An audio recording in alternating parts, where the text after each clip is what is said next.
Okay, Assalamualaikum dan selamat pagi. Hari ini kita akan berkenalan dengan bunga. Okay, so apa yang saya nak tunjuk kat sini, ini adalah sekuntum bunga raya lah. Okay, apa yang kita boleh perhatikan di bunga raya ini? Yang pertama, okay, yang berwarna merah ni, ini adalah kelopak bunga. Kelopak kita kenali sebagai petal. Okay, kemudian kita ada sepal. Sepal yang berwarna hijau ni kat kuduk bawah ni. Okay, so ini adalah sepal. Dan tangkai bunga ni sendiri adalah pedungkel lah. Okay, dan kita ada dua organ pembiakan yang terdapat pada organ bunga ini sendiri. Yang pertama, kita ada stamen, iaitu organ pembiakan jantan. Dan juga kita ada carpel untuk organ pembiakan betina. Okey, untuk stamen ataupun organ pembiakan jantan terdiri daripada anther dan filamen. Okey, so untuk bunga raya, anther dan filamen ni sebenarnya untuk hasilkan dia bunga lah. So kalau kita perhatikan kat sini, dia bunga dia yang berwarna kuning ni. Kalau kamu boleh nampak, yang kuning ni adalah dia bunga. So yang kuning ni sebenarnya yang melekat, warna kuning ni sebenarnya dia bunga dia yang melekat pada anther dia lah. Dan batang anther ni kita namakan sebagai filamen.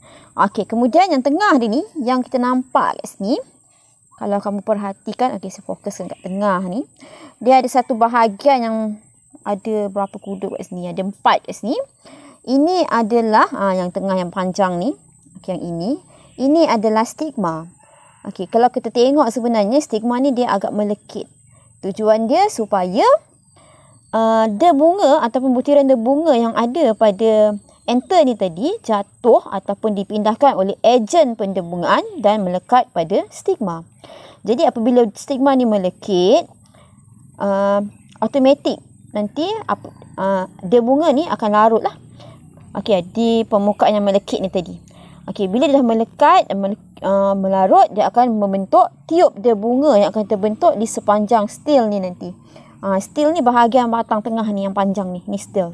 Dia akan pindahkan dia bunga tadi, dia akan bawa masuk ke dalam tiup dia bunga ni daripada stigma yang atas ni, dia akan pindahkan sampai ke bawah ni. Sebab dalam ni sebenarnya, jika kita belah dia, kita akan nampak lah dalam ni ada oval dia. So ni adalah ovari lah sebenarnya bawah ni.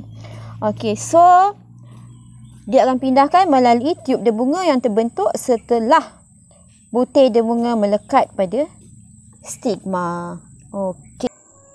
Okey, selamat pagi. Untuk struktur bunga yang sudah terangkan sebentar tadi, ini adalah notanya. Okey, so apa yang kamu kena perhatikan, salin semula apa yang telah saya jelaskan sebentar tadi. Okey, so untuk struktur bunga, saya dah terangkan sebentar tadi, bunga ni sebenarnya adalah organ yang paling menonjol. Sebab tu tadi kalau kamu tengok, contoh yang saya bagi, bunga raya tu berwarna merah. Tujuan dia supaya dia menjadikan satu, bila kita tengok je pokok, kita akan tertarik terus lah. Itu maksud menonjol tumbuhan lah. Bagi tumbuhan angiosperma, tumbuhan yang berbunga, yang mengeluarkan bunga lah. Okey, so untuk struktur bunga, saya terangkan tadi, setiap bahagian kita ada organ pembiakan jantan dan juga organ pembiakan betina. Okey, so untuk organ pembiakan jantan tadi sudah tunjuk kamu, kita ada anther dan filamen. Manakala untuk organ pembiakan betina, kita ada stil, stigma dan ovari lah. Okey, dan juga kita ada juga 3 bahagian yang tidak terlibat dengan pembiakan, iaitu petal, kelopak bunga tu sendiri, peduncle, tangkai bunga, dan sepal, kuduk yang bawah bunga tu tadi. Okey, kemudian saya ambil contoh bunga raya tadi kerana bunga raya ni anther dia lebih jelas, lebih nampak. Sebab itu saya ambil contoh bunga raya lah tadi. Okey, so kita tengok kat sini struktur tadi semula. Okey, stamen ialah nama lain bagi organ pembiakan jantan yang terdiri daripada anther dan filamen. Manakala carpel ialah organ pembiakan betina yang terdiri daripada stil, stigma dan ovari. Okey, dan di sini juga kita boleh nampaklah sepal, petal dan juga peduncle, iaitu tangkai bunga itu sendiri. Okey, so kita tengok perbandingan antara bahagian bunga jantan dan juga betina bunga. Organ pembiakan jantan dan betina bunga lah. Okey, so yang pertama, bila perbandingan mesti ada persamaan dan perbezaan lah. Persamaan, kedua-duanya menghasilkan gamet dan juga kedua-duanya terletak pada organ bunga. Dan perbezaannya untuk gambar pembahagian jantan dikenali sebagai stamen, manakala betina dikenali sebagai carpel. Carpel terdiri daripada stil, stigma dan ovari, manakala stamen terdiri daripada filamen dan anther yang bertujuan untuk menghasilkan dia bunga, manakala stamen untuk menghasilkan pundi embrio yang terletak di tengah bunga. Dia bunga pula mengunjur keluar dari dasar ovari. Okey, pendebungaan dan persenyawaan. Okey, sebentar tadi sudah terangkan sebenarnya dengan contoh bunga yang saya ambil tadi. Bagaimana pendebungaan? Pendebungaan ialah proses pemindahan bunga dari anther ke stigma.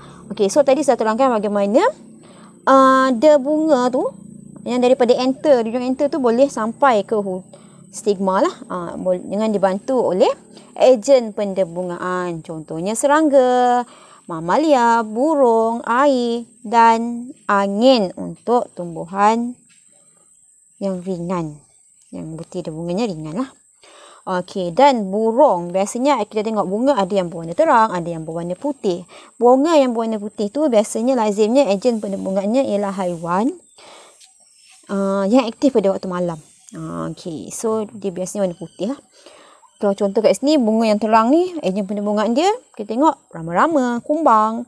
Kemudian kita ada lalang kat situ. Contoh ejen pendebungaan bagi lalang adalah angin. Kerana lalang ringan. Dan burung lah. Okey, pembentukan tiup dia bunga dan pembentukan gamet jantan juga sudah terangkan sebentar tadi bagaimana dia bunga boleh dipindahkan ke ovul, dari hujung stigma ke ovul. Okey, ini adalah gambar rajah hasil penerangan saya tadi. Dari macam mana daripada hujung stigma ni anther melekat, kemudian larut dalam dia punya nektar, kemudian dia membentuk tiup dia bunga sampailah dia akan bergerak sehingga ke pundi embrio lah yang terletak di dalam ovul. Dan akan berlakulah persenyawaan apabila butir dia bunga tiba di dalam pundi embrio. Okey, persenyawaan ganda dua dalam pembentukan zygote diplot dan pembentukan nucleus triplot.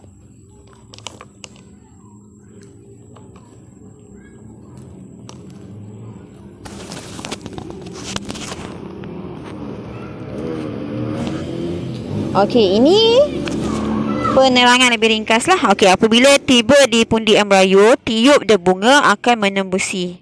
Kemudian persenyawaan akan berlaku. Satu gamet jantan akan bersenyawa dengan gamet betina lah.